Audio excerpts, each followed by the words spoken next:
저희 지방러의 시간 여행은 지역 인구 감소와 인구 소멸이 정말 요즘만의 문제인지, 과거에도 이런 일이 있었는지, 있었다면 어떻게 대응했는지 그 역사적 사실을 되짚어보는 코너입니다. 오늘은 어떤 주제일까요?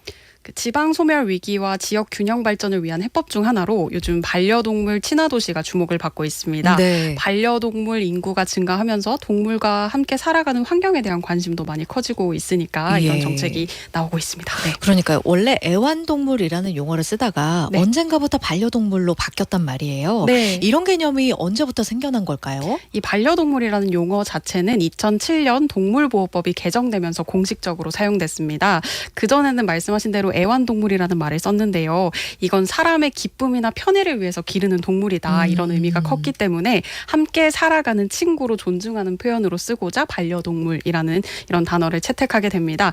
이 용어는 1983년 오스트리아에서 처음 쓰였고요. 예. 우리나라에서도 88 올림픽을 계기로 해서 동물 복지에 대한 논의가 시작이 됐다고 합니다. 결국에는 2007년에는 법률로 공식화된 거군요. 네, 맞습니다. 그럼 울산은요? 울산은 언제부터 반려동물 정책에 관심이 있었던 거죠? 그 울산이 반려동물 정책에 본격적으로 관심을 가진 건 2020년입니다. 오. 사실 이전에도 동물 보호, 복지 이런 작은 정책들이 있기는 했는데 2020년에 반려동물 친화 도시를 공식 선언했거든요. 그래서 동물과 사람의 공존을 위한 시스템을 구축을 하기 시작했습니다. 네. 애니언시티라고 들어보셨죠? 네네. 같은 해 9월에는 울산 반려동물 문화센터인 애니언파크가 문을 열었고요. 반려동물 등록제, 반려문화 교육, 펫존 지정을 하는 것 같은 이런 다양한 정책들이 본격적으로 추진된 시기입니다.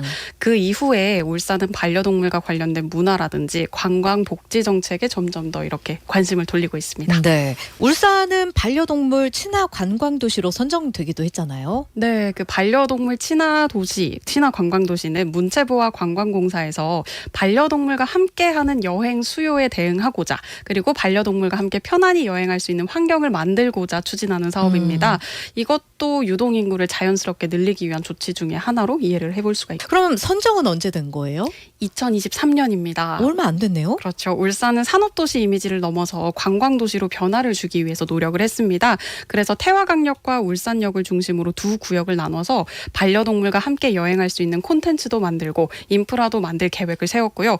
여기에는 반려동물 종합 안내센터라든지 패티켓 홍보라든지 반려동물 동반 여행 가이드를 양성을 한다든지 이런 다양한 정책들이 포함이 됐습니다. 이렇게 구체적으로 전략을 세운 덕분에 울산이 반려동물 친화 관광도시로 선정이 될 수 있었는데요. 물론 아직까지는 비반려인들하고의 갈등도 정리를 좀 해야 되고 패티켓이 부족한 경우도 있고 유기동물 문제랑 반려동물이 머물 수 있는 장소가 아직은 좀 부족하다 이런 지적도 있지만 계속해서 해결점을 찾아 나가는 중입니다. 이제 과거 여행을 떠날 시간인데요. 네. 오늘은 역사 속 반려동물의 스토리를 좀 살펴보고자 합니다. 어디부터 가볼까요? 고대 메소포타미아 문명으로 거슬러 올라가 봅니다. 그 신화와 문학 작품에서 개와 관련된, 강아지와 관련된 내용을 찾을 수가 있는데요. 예. 인류 최초의 서사시인 길가메시 서사시에 그 여신이 한 명 등장합니다. 네. 이난나라고 하는 여신인데 목줄을 채운 7마리의 사냥개와 함께 여행을 떠난다는 내용이 등장을 합니다. 예. 이게 문헌상 개 목줄이 등장하는 최초의 기록으로도 추정이 되고 있고요. 이외에도 메소포타미아 유물에는 주인을 기다리는 개, 음악을 듣는 개 이렇게 평범한 일상을 함께하는 모습들이 자주자주 묘사가 됩니다. 저희 지금 보이는 라디오에서는 기원전부터 나온 각종 유물과 기록을 그림으로 보여드리고 있습니다. 네, 그렇습니다.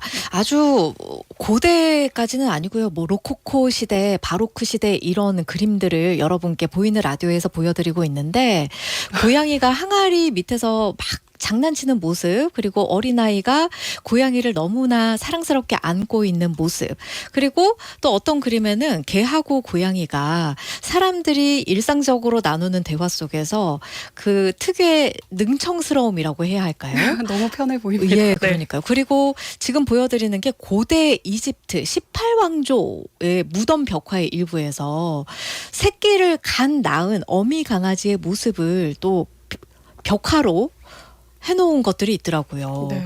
정말 편안하게 앉아있는 모습이 요즘의 반려동물의 개념과도 많이 닮아 있는데요. 고양이 같은 경우에도 네. 5,000년 전에 고대 이집트인들이 고양이를 매우 신성하게 여겼습니다. 오. 고양이를 죽인 자에게 사형을 내릴 정도로 고양이를 엄청 이야, 보호를 네. 했고요. 고양이가 죽으면 가족들이 통곡을 하고 또 그 슬픔을 표현하고자 눈썹을 밀고 또 고양이를 미라로 만들어서 무덤에 함께 묻는 등의 애정 표현을 했습니다. 그런 게 다 역사 속에서 그려진 내용인 거군요. 네, 맞습니다. 우리나라는 어때요? 강아지의 역사부터 좀 알아볼까 하는데요. 우리나라는 고대 구석기, 신석기 무덤에서 사람이 사육한 것으로 보이는 개의 뼈가 발견이 됐습니다. 고대까지 가는군요. 그러면 우리는 사실 이제까지 역사 여행을 하면서 조선 기록의 국가였잖아요. 네, 조선시대 기록물에서는 그런 내용이 있었을까요? 그 동물에 대한 애착이 특히 강했던 인물로 전해지는 연산군 얘기를 좀 해볼까 하는데요. 아, 그래요? 연산군이요? 네, 조선왕조실록 연산군 일기에는 내정에서 강아지 한 마리를 길렀는데 그 턱 밑에 방울을 달아 강아지가 방울 소리를 듣고 놀라 뛰면 이것을 매양 재미로 여겼다. 이런 오. 기록이 나옵니다. 강아지를 가까이 두고 기르면서 일상을 즐겼음을 보여주는 이런 대표적인 사례인데요.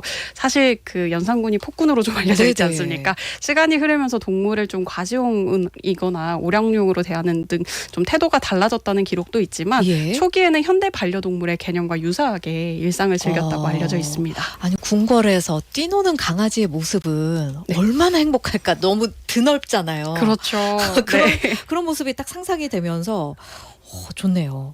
그리고 이외에 조선왕조실록에는 그 강아지가 외교적 선물이나 진상품으로 중요한 역할을 했다. 이런 내용도 주로 등장을 합니다. 예? 특히 세종 시기에 많이 등장을 하는데요. 세종 2년에는 명나라 사신에게 강아지 2마리를 선물했으나 사신이 받지 않아서 다른 선물과 함께 주자 비로소 받았다. 이런 내용도 있었고요. 네. 명나라에 진상할 강아지를 전국 8도에서 할당량에 맞춰서 203마리를 키웠다. 이런 보고도 있고 일본 사신이 강아지를 요청했으나 명나라 황제에게 바칠 물건이라면서 거절한 사례도 이렇게 등장을 하고 있습니다.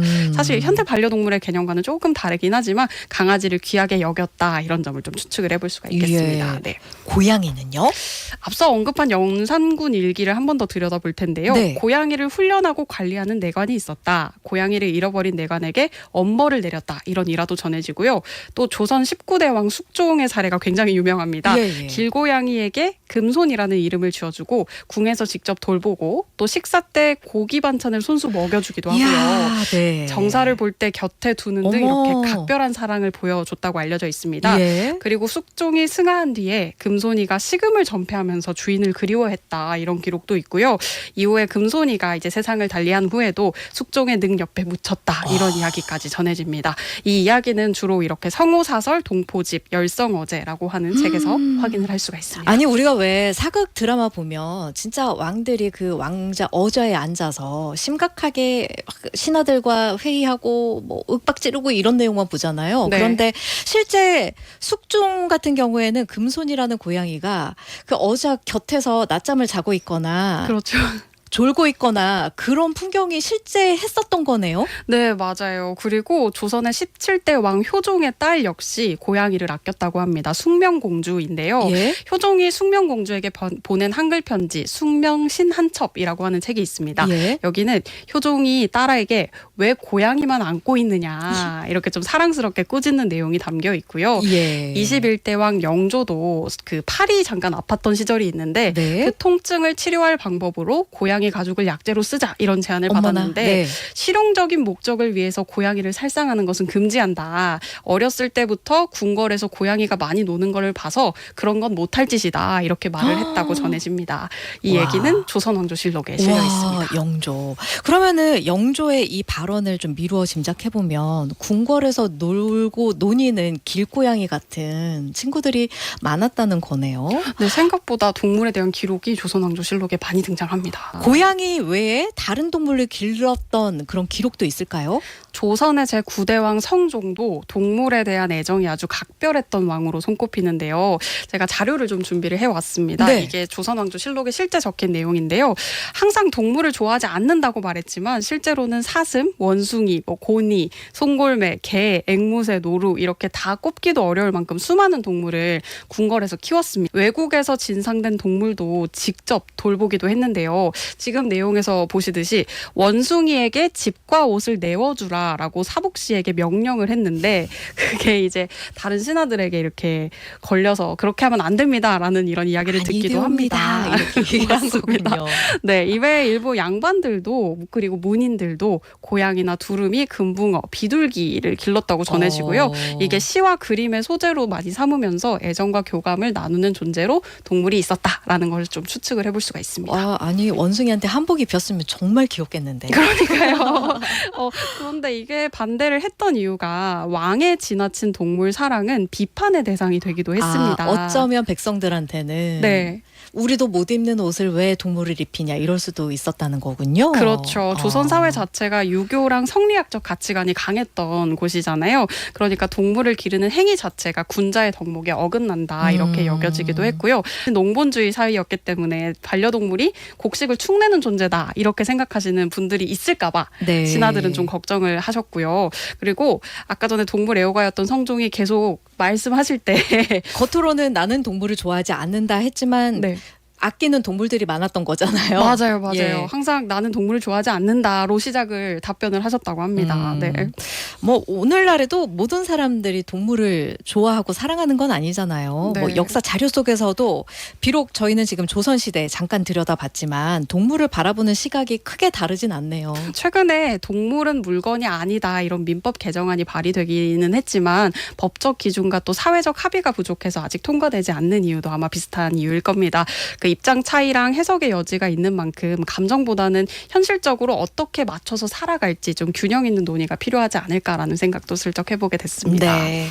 네. 그리고 장기적으로 봤을 때 사람과 동물이 조화롭게 공존하는 방향을 다 같이 한번 생각해보고 사회적으로 모색하는 과정도 중요하지 않을까라는 생각도 해봤습니다. 네, 반려동물 친화도시 울산으로 선정돼서 기차 타고 반려동물들이 여행했다더라 이런 기록이 아주 먼 훗날에 또 우리 후손들에게 얘기가 될 수도 있는 거잖아요. 네, 맞습니다. 네. 지방로의 시간여행에서는 생활인구를 늘리려는 대안의 하나로 언급되고 있는 반려동물 친화도시 이 정책들을 좀 살펴보면서 역사 속에 동물과 사람과의 그 관계를 좀 들여다봤습니다. 앞으로 이렇게 반려동물 사랑하는 사람들의 행보가 그리고 관련한 인프라가 지역의 인프라인 거잖아요. 네. 유동인구 발전에 어떤 의미가 될지도 좀 지켜볼 일이겠습니다. 네.